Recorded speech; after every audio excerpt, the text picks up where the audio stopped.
सितंबर को फैसला आना है और उम्मीद है भगवान का इच्छा अगर हुआ तो फैसला हम लोग के पूर्वा का जो पैसा है सहारा इंडिया पूरा ईमानदार है देने के लिए, परंतु सरकार ने।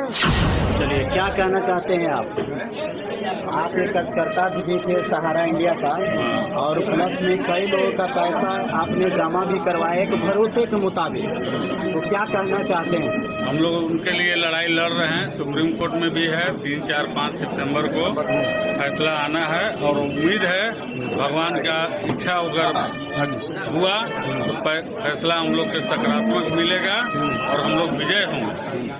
आंदोलन करेंगे नहीं, अगर उधर से आप जाएगा तो हम लोग रोड पर चक्का जाम करेंगे, रेल चक्का जाम करेंगे। आंदोलन। चलिए, आप भी सहारा इंडिया में कार्यकर्ता हैं आप लोग? जी सहारा इंडिया से आपका घर चलता था? जी हाँ, मेरा बाल बच्चा और आप भी बहुत बुजुर्ग हैं, आप भी सहारा इंडिया में काम करते थे, आपसे कई परिवार चलता था, आप लोग सहारा इंडिया के लोग हैं, तो क्या कहना चाहेंगे आप? हम यही कहना चाहेंगे कि गरीब गुरबा का जो पैसा है सहारा इंडिया पूरा ईमानदार है देने के लिए, परंतु सरकार ने बीच में रंगा लगा के माननीय अमित शाह जी गृह मंत्री जो है इन्होंने कोडों का निर्माण किया और करोड़ों लोगों को गुमराह करके 10,000 देंगे, अब नया चीज पर छोड़े 50,000 देंगे, एक पैसा ये नहीं देंगे। हम लोग को मांग यही है सहारा कार्यालय खुले और वहीं से सभी का भुगतान हो, रोजगार हम लोग को मिले। आप क्या बोलना चाहते हैं? हम बोलना चाहते हैं कि निवेशक जो हैं या सहारा इंडिया के जो कार्यकर्ता हैं, हम लोग खर्च के रूप में अभी तक बैठे हुए हैं। अगर जो पैसा अगर नहीं मिलेगा तो जो हम लोग शांति से हैं, फिर बहुत बड़ा क्रांति हो जाएगा भारत में, फिर मोदी जी को संभालना मुश्किल हो जाएगा।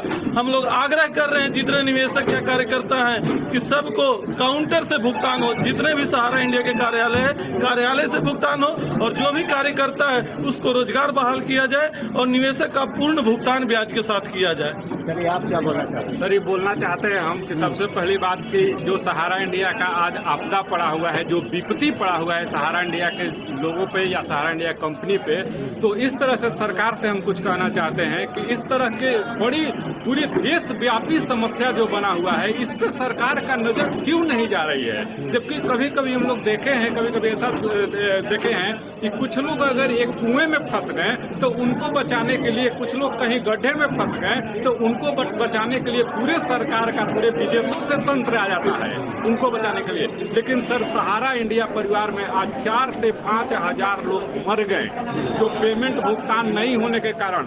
आज ऐसे डिपोजिटर हैं जो एकदम वेंटिलेटर पे हैं और उनका पैसे के एवज में उनका इलाज नहीं हो रहा है और वो पैसा रहते हुए वो जान गंवा रहे हैं। सहारा इंडिया में पैसा नहीं आने के कारण बहुत ऐसे जो किसान हैं और बहुत सारे ऐसे लोग हैं जिनके बेटी का और बेटा का शादी भी नहीं हो पाया, शादी भी नहीं हो रहा है और बुजुर्ग लोग का इलाज नहीं हो रहा है। बहुत से ऐसे इन्वेस्टर हैं सर जिनका बेटी के लिए टोटल पैसा, जितना भी पैसा होता था वो 1 साल 2 साल के लिए समय था उनका शादी के लिए, 2 साल के लिए इन्वेस्ट कर दिए और आज फंसा हुआ है। तो क्या हम सरकार से ये कहना चाहते हैं कि गलती किसी से होता है? अगर लगता है कि सहारा इंडिया को गलती है तो इसमें इन्वेस्टर की क्या गलती है? इन्वेस्टर आपके सिस्टम पे, आपके बनाए हुए पूरे प्रोटोकॉल पे रह करके और इन्वेस्टर अपना पैसा जमा किया, तो क्या इन्वेस्टर को डूबे हुए छोड़ देना चाहिए कि उनको बाहर निकालना चाहिए? आपका नाम क्या हुआ? जी, मेरा नाम संजय कुमार सिंह है और अकोढ़ी गोला फ्रेंचाइजी मैनेजर हम हैं। और हम लोग देखे हैं सर कि एक से लोग जो है MIS एक स्कीम हम लोग के पास होता था जो गरीब रिटायरमेंट के बाद बुजुर्ग लोग उसमें इन्वेस्ट करते थे और मेरे ऑफिस में बहुत से ऐसे लोग थे सर कि वो आते थे, पैसा 5,000 2,000 3,000 महीना में उनका निकलता इसी तरह से इकट्ठा करते थे, निकलता था और वो दवा के लिए जाते थे, इलाज के लिए आते थे। आज उनका इलाज नहीं हो रहा है पैसे बिना।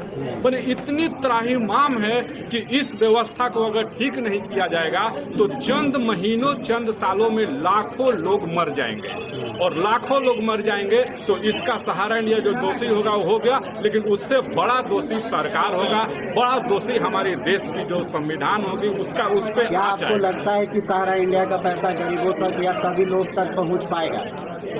जिस व्यवस्था जो अभी सरकार का पोर्टल चल रहा है, जो पोर्टल की व्यवस्था है, तो इस पोर्टल की व्यवस्था से हमको लगता है कि कभी नहीं हो पाएगा, क्योंकि गरीब लोग जो हैं नजदीकी अपना ऑफिस और ब्रांच में जमा किए हैं, और जब ब्रांच में जमा किए हैं तो वो जब ब्रांच में जाएंगे तब उनको वहां से पैसा मिल जाएगा। क्योंकि पोर्टल पे क्या हो रहा है कि पोर्टल के लोग कहीं बैठे हैं, डिपोजिटर कहीं हैं, तो उनका क्या हो रहा है कि वहां पे 20 तरह के गड़बड़ी बता करके उनके फंड को रिजेक्ट कर दिया जा रहा है। तो महोदय, एक मोहर के लिए रिजेक्ट किया जा रहा है, एक सिग्नेचर मिसमैच के लिए रिजेक्ट किया जा रहा है। अगर ये व्यवस्थाएं हमारे ब्रांच पे आ जाए तो वहाँ हैंड टू हैंड उनका काम होगा। चलिए